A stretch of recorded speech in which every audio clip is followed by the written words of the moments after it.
Hello everyone and welcome to this Calculus 1 video. In this video we're going to be talking about absolute extrema. And so absolute extrema, this is the term for absolute maximums and minimums. So these are maximum and minimums for the entire function. And so what exactly does this mean? So an absolute maximum occurs at a point AF of A if the function value at A, f of A, is greater than or equal to all the other function values on the entire domain. So it's greater than or equal to f of x for all other x in the domain of the function. And so absolute maximums, these are also sometimes called global maximums, as opposed to local maximums. And so the big difference, remember, local maximums, f of a is greater than or equal to all the function values on just some interval around that x value a. For absolute or global maximums, that means it's true for all x on the entire domain of the function. An absolute minimum or global minimum, that's going to occur if the function value at b is less than or equal to f of x for all other x in the domain. So that makes total sense. So let's say the domain is something like the entire real line, or it goes off to at least one of infinity or negative infinity. Then a function doesn't necessarily have to have either an absolute max or an absolute min. If you just think about something like f of x, there is no one value that's where f of x is bigger than every other value. So this has f of x equal to x. I mean, this has no max, absolute max, or min.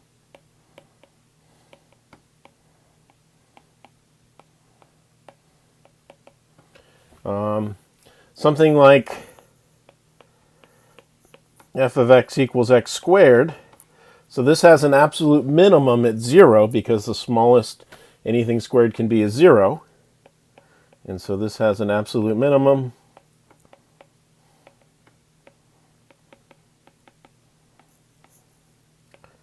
at 0, 0 at the origin, but no absolute maximum.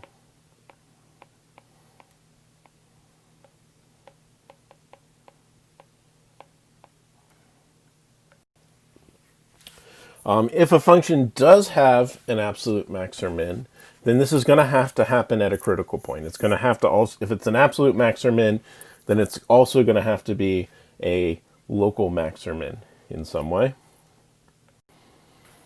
And so what this means is that if you're looking for the absolute max and mins of a function, you're going to look at the critical points.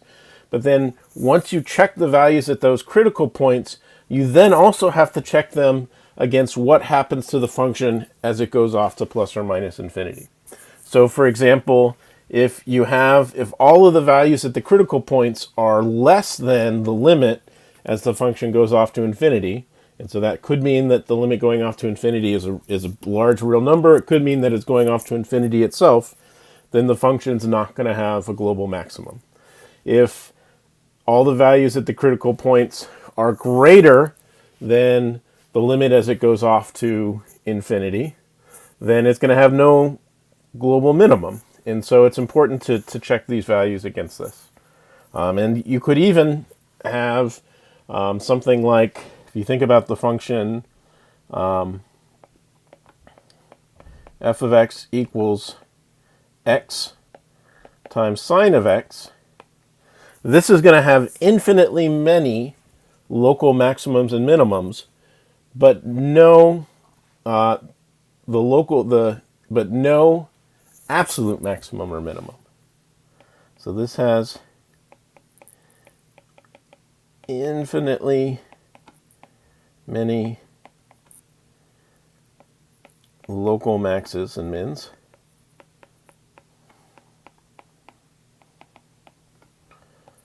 but no absolute max or min.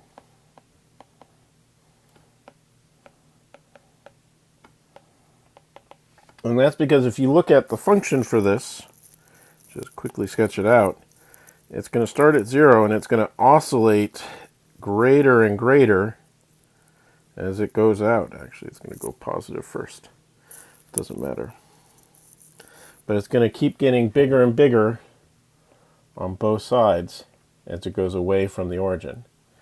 And so as you go further and further out, it's going to keep getting bigger, much bigger, and also much more negative, so much bigger and negative, so it's not going to have a minimum either. Okay, so let's look at this rational function, and let's see if we can figure out whether it has any absolute maximums and or minimums. Okay, and so first thing we're going to do is we're going to look for critical points. So to find critical points, we need to take the derivative of this function. And so f prime of x here, so this is going to be, using the quotient rule, derivative of the top is 0, and so then it's minus the derivative of the bottom, which is 2x minus 4, and then divided by the bottom squared.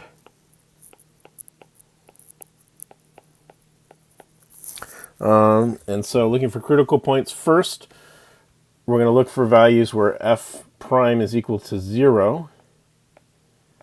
And so if we want f of x equal to 0, then we're going to be focusing in on what's happening with the numerator, because the numerator is what would cause it to equal 0. So we have minus 2x minus 4 equals 0. So that'd be minus 2x plus 4, distributing the minus sign. And so then we have 4 is equal to 2x. So x is equal to 2 is a critical point. We also need to check for places where the derivative doesn't exist. There should be a squared right there. And so the places where the derivative doesn't exist, this is going to be where the denominator is equal to 0. And so just checking this, so I'm thinking about if I'm using the quadratic formula, this would be 4 plus or minus on the inside here. I'd have 16 minus 4 times 7 is 28. Up, this is negative inside the square root, and so we have no real zeros. And so that means that there's no place where the first derivative doesn't exist on the real line. So our only critical point is at x equals 2. And so let's plug in the function value at f equals 2. At f of 2, don't need to do it at f prime, just at f of 2. And so at f of 2, it's going to be 1 over 4 minus 8 plus 7, which 1 over 11 minus 8 is 1/3. So that's our function value there. Now we need to think about what happens. So there's no places it's undefined on the real line. So we have to think about what happens to this as it goes off to plus or minus infinity.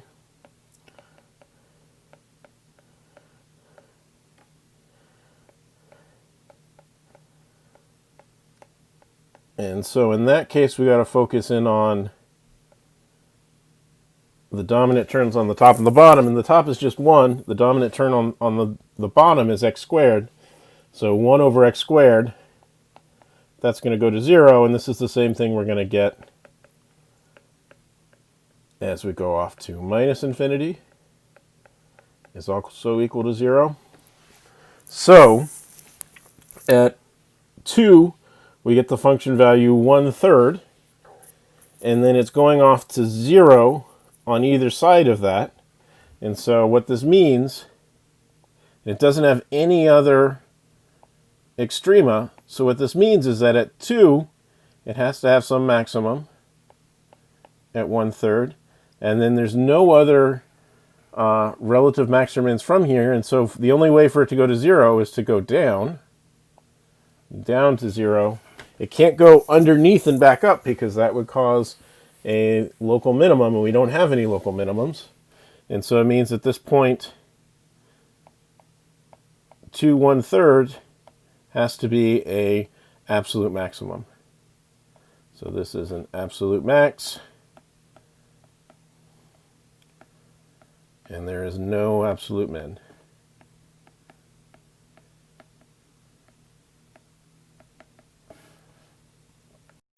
And here's a nice graph of the function. You can see here is our absolute maximum at 2 1/3. And then as we go away from there, it's going down to 0. Going down to 0. So because the limits going off to positive infinity and negative infinity were less than the value at our one critical point, that means that the value at the critical point had to be a maximum, and then it's going down from there. And so that also means that there's no minimum here. It's getting closer and closer and closer to 0, but it's not actually hitting 0. And so 0 is not a minimum for this. Okay, so what if instead of thinking about the domain being the whole real line, what if we have some restricted domain? And in this case, we're thinking about the restricted domain being a closed interval. So between A and B, where A and B are real numbers. And so it includes the endpoints. And it's important for this that it includes the endpoints. In that case, any continuous function will have both an absolute maximum and an absolute minimum on that closed interval. So let me say that again, because this is important. A continuous function must have an absolute max and an absolute min on a closed interval. So on any closed interval, there is some point where it is at least as big as any other point, and some point where it is at least as small as any other point. Now these are going to critical points, and when we have this closed interval, you have to include in the endpoints of the interval, the endpoints of the domain here, as being critical points as well. And sort of the technical reason for why this is true is because they're the ends of the interval, you can only really take limits on them from one side. And so you can't take a full derivative because a full derivative has to take limits from both sides. And so the derivative there doesn't technically exist. And so it can be a critical point, or so it is a critical point because of that. You know, this is one of the cases where the derivative doesn't exist at that point when you're thinking about it on this restricted domain.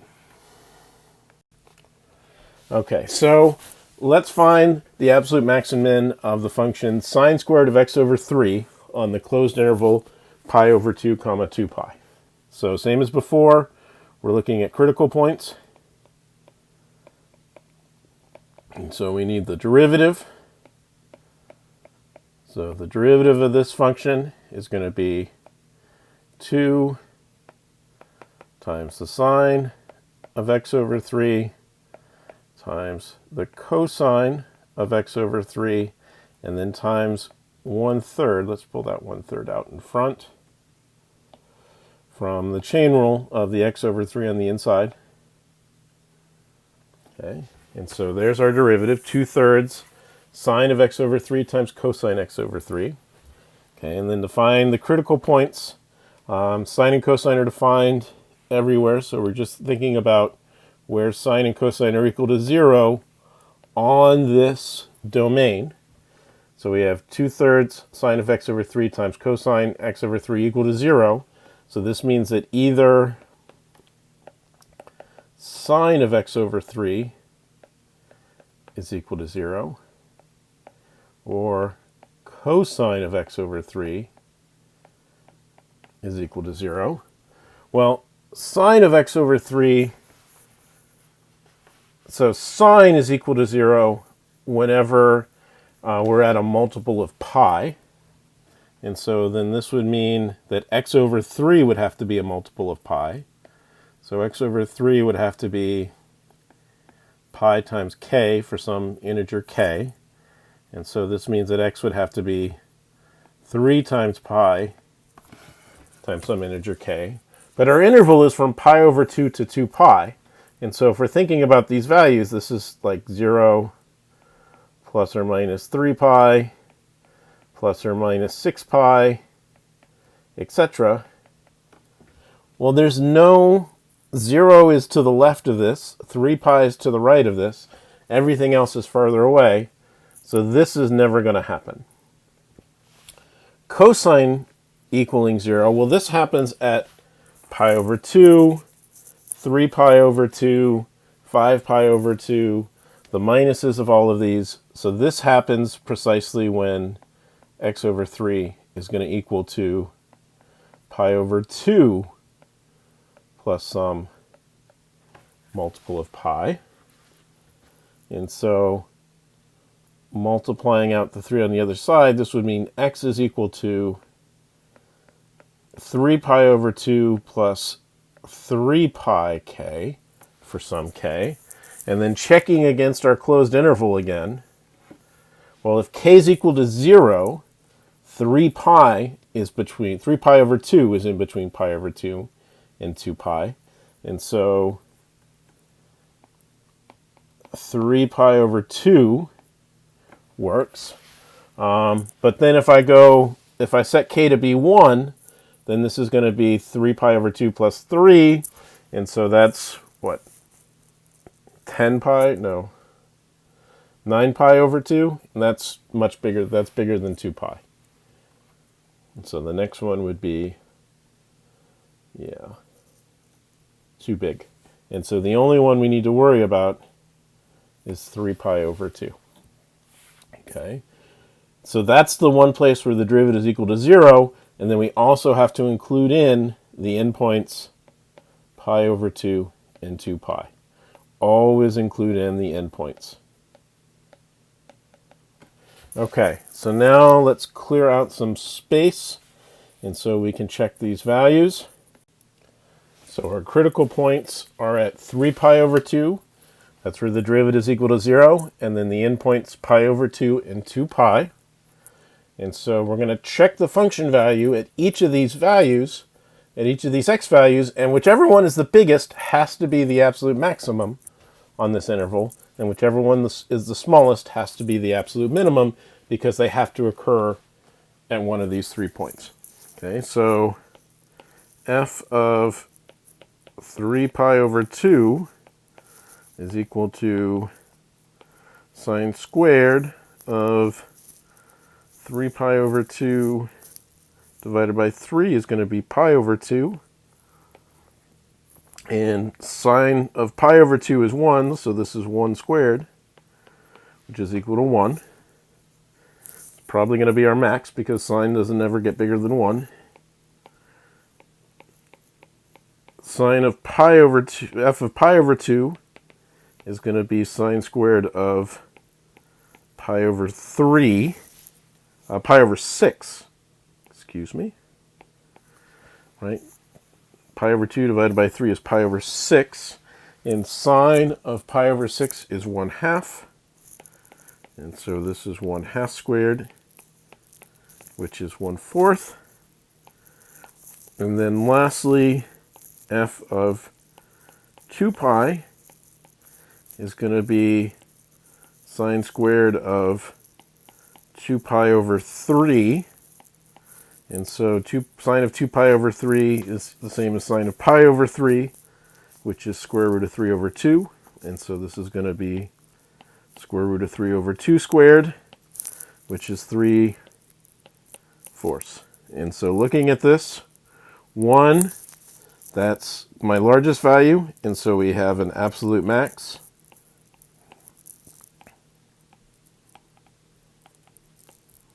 At 3 pi over 2, comma 1.